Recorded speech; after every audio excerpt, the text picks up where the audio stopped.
مجلس سے واپس جانے والی حسین کی 4 سال کی سکینہ گواہ رہے گی تم نے کیسے پرسہ دیا ہے. مجلس سے جانے والی پسلی پہ ہاتھ رکھ کے کھڑی ہوئی علی کی زوجہ حسین کی ماں فاطمہ گواہ رہیں گی.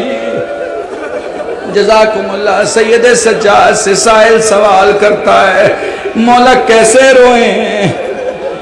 فرمایا آنسو کا وہ قطرہ جو آنکھوں میں رہ جائے مومن کا، جو آنکھوں سے باہر آئے صالحین کا، جو داڑھی کے بالوں تک آئے انبیاء کا، جو سینے تک آئے ہم اماموں کا. وہ کہتا مولا جس میں آواز بلند ہو جائے. سجاد رو کے فرماتے ہیں میری دادی فاطمہ زہرا کا. اس لیے جب بھی رویا کرو باواز بلند رویا کرو. یہ نہ دیکھا کرو تمہیں کون دیکھ رہا ہے.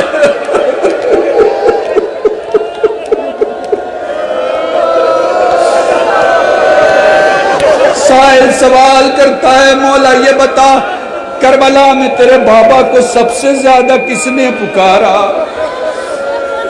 سجاد سنتے رہے رونے لگے. سائل کہتا ہے مولا سب سے زیادہ تیرے بابا کو کربلا میں کس نے پکارا؟ رو کے فرماتے ہیں سب سے زیادہ میرے بابا کو میرے بھائی قاسم نے پکارا. جزاکم اللہ. جزاکم.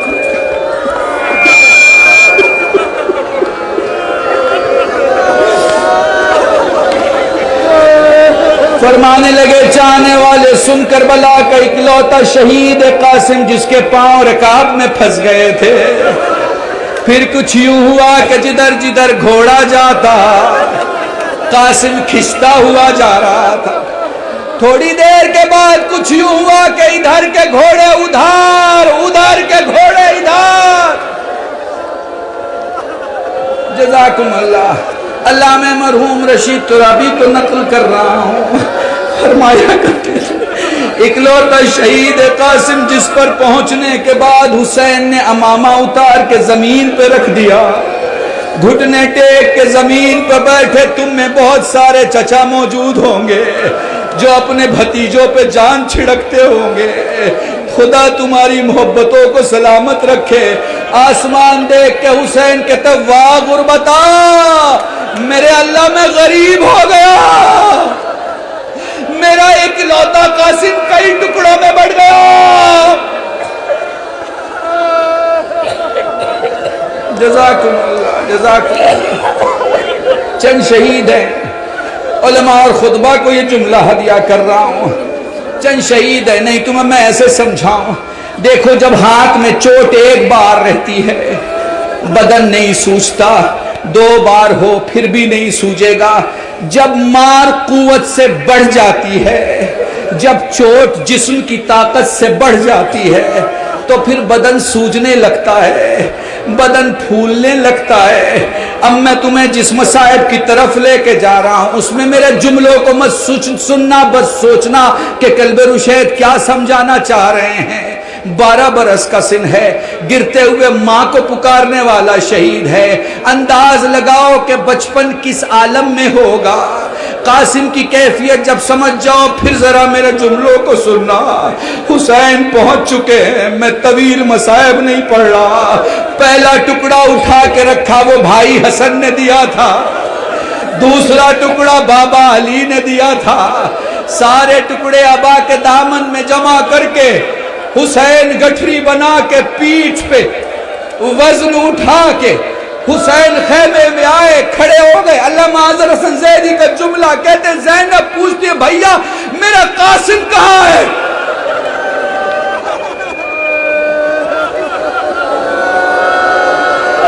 جزاکم اللہ. جزاکم اللہ. جزاکم اللہ. خدا تمہیں کوئی غم نہ دے سوائے غم سید الشہداء کے. لو گٹھری زینب کے حوالے کی، لو قاسم کے لاشے کو سجا دیا گیا. مجھے نہیں پتا حسن کی بیوہ مادر قاسم نے اپنے بچے کو کیسے دیکھا ہوگا، لیکن مجھے ایک جملہ ملتا ہے، حسین نے اپنے بھتیجے کو دیکھا، چہرہ سوجا ہوا تھا، آنکھیں بند تھی، فرماتی لال میں تیرا چچا ہوں، لال تو حسن کا بیٹا ہے، مگر لال تو جانتا ہے تیرا چچا تجھے بہت چاہتا ہے، بیٹے آنکھیں تو کھول، ہائے قاسم، ہائے کربلا۔